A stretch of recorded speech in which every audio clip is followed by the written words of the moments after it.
Paris, October 9th, 2017. 12:14 a.m. Nighttime. Montmartre stone steps in Paris. Dim yellow street lamps, cold mist. Daniel Lefebvre, 34, 5 feet 10 inches, lean build, dark short hair, faceless, wearing dark gray coat and black trousers, running up the steps, breathing hard, mouth open in a silent scream. His hand reaches forward desperately. Lonely, empty street. A terrified Daniel Lefebvre, shouting until his voice breaks, "Clara! Clara! Answer me! Clara!" People who saw him said he looked like a man who had already lost the most important person in his life. Later, police body cam audio recorded him saying, "Please God, don't let it be her. Oh, not her. Anyone but her." But here is what the police never told the public. Before Clara Morel was reported missing, that same night, a woman's body had already been found. Not far from Montmartre. Hidden in the shadows. Unidentified. Unclaimed. It wasn't Clara. But the timing was too close. The place was too close. The fear was too real. So from the start, everyone kept asking, if that body wasn't Clara's, then whose body is that? And what happened to the bride who vanished in Montmartre? Stay with me, because in this video, you're about to get wow with most untold dark investigation in history of Montmartre, Paris that keeps public wondering until date. Clara Morel was 31. She loved vintage dresses, soft jazz, handwritten letters, and every old street in Paris. Her fiancé, Daniel Lefebvre, always affectionately said, "Clara doesn't walk into a room. She warms it." Their wedding was the next morning. A small ceremony at Sacré-Cœur. Just close friends and family. But the night before the wedding, Clara said something strange. During questioning, Daniel told investigators, she said she heard someone call her name earlier. Not a voice she knew. But it sounded like it knew her. When detectives asked what she meant, Daniel simply said, "I thought she was being poetic. I didn't think it was real." He never knew. But now, he would regret those words forever. At 11:58 p.m., CCTV cameras on Rue Gabriel showed Clara and Daniel walking toward the steps of Sacré-Cœur. Clara was barefoot. Daniel was the one carrying her shoes for her. They were laughing quietly. Everything seemed lovely and calm. But, at 12:03 a.m., something terrifying happened. Clara suddenly froze. She suddenly went still, as if time paused around her. Completely still. Later in Daniel's explanation he said, "She suddenly went still, went frozen. It was like she heard something only she could hear." Clara turned her head sharply toward a dark narrow passage, Passage de Trois Frères. She took a long stare into the darkness. Her lips moved sporadically. It looked like she whispered something that sounds like, "Finally." Then Clara walked into the passage. Not fast. Not scared. Almost as if something was guiding her. Daniel was in the state of confusion. He suddenly regained his control, and 1 minute later Daniel started calling her name, in a very extensive panic manner. He chased after her. 6 minutes later he came back out. Alone. Shaking. Terrified. He fell to the steps and screamed, "Clara!" Some investigators of the case said that the footage still haunts them even till this moment. By morning, police filled everywhere in Montmartre. Daniel sat on the curb dejectedly, trembling. Clara's phone was found shattered on the ground. Around 9 a.m., the first witness came forward, Madame Rousseau, a bakery owner. She whispered while trying to shadow her environment, as if she was being careful or scared of being overheard or something. "I saw her. After midnight. Walking down the street." "Alone?" police asked. Rousseau shook her head emphatically. "No, she wasn't alone." "Who was with her?" the police further asked. The woman shivered. "A tall man in black hoodie. He held her hand like a child holds a doll." But police checked every camera. There was no man. Clara was alone. When police suggested she might be mistaken, Rousseau flared up, "I know what I saw." And her face, it wasn't right. She looked empty.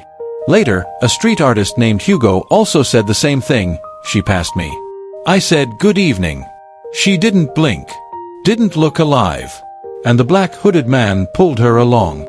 Again, another witness, same testimony. but no black hooded man on camera. How can this be possible? The police wonder. 2 witnesses. Same description, and yet, camera is showing different thing. How is this possible? It is becoming confusing. Something is not adding up. Unless someone in Montmartre doesn't appear the way normal people do. Montmartre. Under Montmartre are old tunnels, abandoned mines, collapsed quarries, secret chambers, unregistered tunnels used by smugglers. They are not open to the public to see. But criminals and explorers know them very well. Meanwhile, on October 11th, police searched one of the tunnel systems. 40 meters underground, they found torn fabric stuck on sharp rock. Silk. White. Printed with lavender flowers. Part of Clara's wedding robe. Next to it is a scratch on the wall that says, "Help me." The letters were uneven, rushed to write, and shaky. But forensic experts confirmed, Clara didn't write it. Different height. Different hand. Different strength.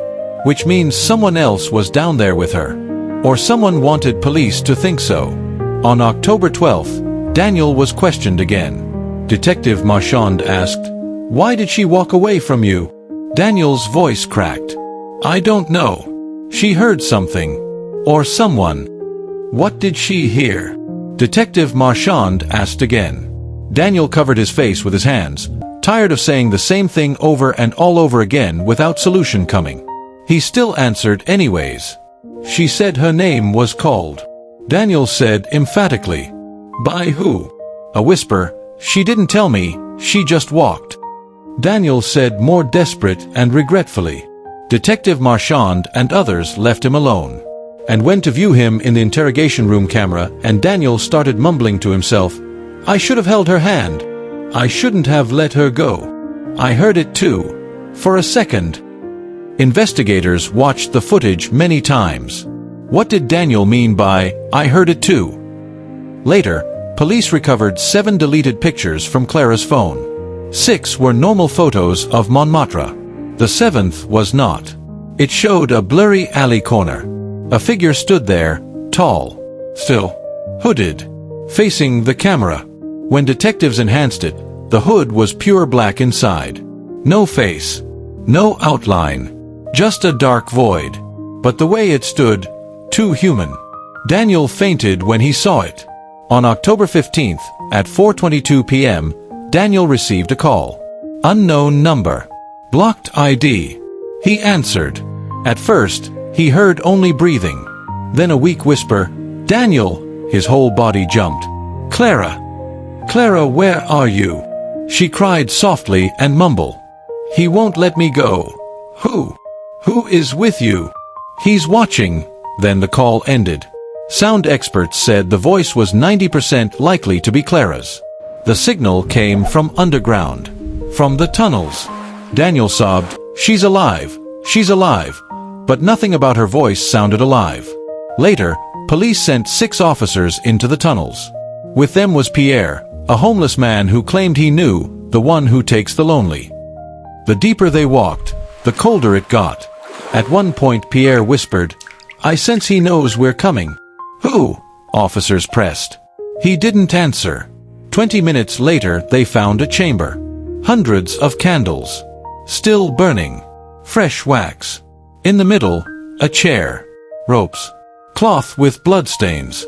On the floor, written in black paint, she said yes, then, a scream. A woman's scream. Echoing. They ran. Their flashlights shook as the scream kept changing direction. Left, right, behind, ahead. Like the tunnels were playing tricks. Then an officer shouted, "Where's Pierre?" He was gone. He had simply vanished. Later, bodycam audio revealed a whisper behind the officer's voice. A man. "Close. Leave her." Meanwhile, the woman's body found near the Seine was finally identified. Not Clara. But her injuries, clothes and timeline matched another missing case. Disappeared without struggle, last seen near Montmartre barefoot, seen with a hooded figure, no camera caught. Police feared a serial predator. Someone who knew the underground better than anyone else. But one thing scared them even more. The chamber they found. It wasn't new. It had been used for years. On October 17th at 3:23 a.m., Daniel returned to the Montmartre steps. Barefoot. Cold. holding Clara's shoes. He whispered, "Please come back, please." Then he froze. He stared into the darkness. CCTV showed him reaching out, like someone was walking beside him, someone the camera couldn't see. The footage glitched for 0.7 seconds. A tiny distortion. Some officers said it looked like a faint silhouette. Others refused to speak about it. Daniel screamed, "Clara, don't go down there again. Please." Again. That single word terrified detectives. On October 20th, Clara's bank card bought a single metro ticket. Abbas's station. 1:11 a.m. CCTV showed someone with her height, hooded, stiff, moving strangely. The figure looked straight into the camera and smiled. Not a normal smile. Not human. Cold. Wrong. The figure opened a maintenance door with a key and walked into the tunnels. The ticket was never used. Clara was never seen again. Official police conclusion: unresolved disappearance, Montmartre, Paris, October 8 to 9, 2017. Unofficially, some investigators believe Clara was taken. Not by a ghost. Not by a myth. But by someone who knows the tunnels better than daylight. Someone who watches, waits, chooses. A man believed dead, Lucien Armand, the lost urban explorer. But others believe something darker, that Clara walked willingly. That something whispered her name. That she heard it and followed. Is she dead? Alive? Or trapped beneath Paris forever? No one knows. But one thing is certain, Montmartre keeps its secrets. And it does not return what it takes. If this story pulled you in, if you want more dark mysteries, more chilling investigations, hit subscribe, like and comment your theory on what happened to Clara. More true crime stories coming soon.